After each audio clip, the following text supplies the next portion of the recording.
The tragic events of Qanlı Saratan in Karakalpakstan. 3 years later, this July 1st will mark 3 years since the tragic events of Qanlı Saratan, which translates from Karakalpak as a bloody July.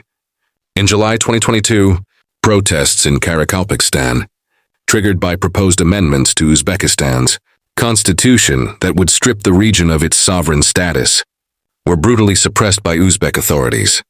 The harsh reality of the suppression, according to official data from the Prosecutor General's Office of Uzbekistan, one people died and 243 were injured during the clashes.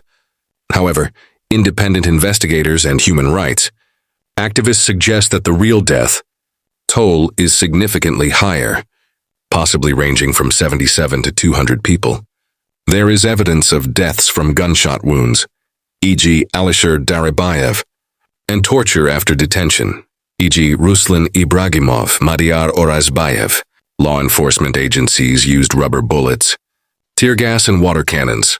Eyewitnesses reported overcrowded hospitals in Nukus, mass detentions and persecution officially. 516 people were detained, but dozens of Karakalpak activists and journalists received prison sentences. Detentions of diaspora activists began even outside Uzbekistan. Uzbek authorities demanded their extradition, accusing them of uncalls for mass riots and encroachment on the constitutional order. Among them, Aman Sagidulaev, leader of the opposition party Alga Karakalpakstan, Norway, Nietbay Urazbayev, deceased, former head of the Karakalpak diaspora in Kazakhstan, stripped of Kazakh citizenship at Uzbekistan's request. Koshkarbay Toremuratov, dissident, founder of the Karakalpak diaspora in Almaty city and region, Kazakhstan. Akilbek Muratbay Muratov, leader of the Karakalpak diaspora in Kazakhstan. Information blackout and continuing pressure.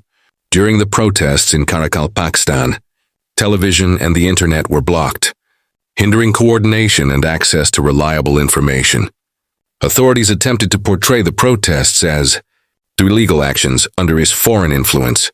Under pressure from mass protests, authorities revoked the amendments, preserving the region's right to sovereignty. However, the persecution of activists and dissidents continues. Arrests and penalties are still applied to Karakalpaks for their activism.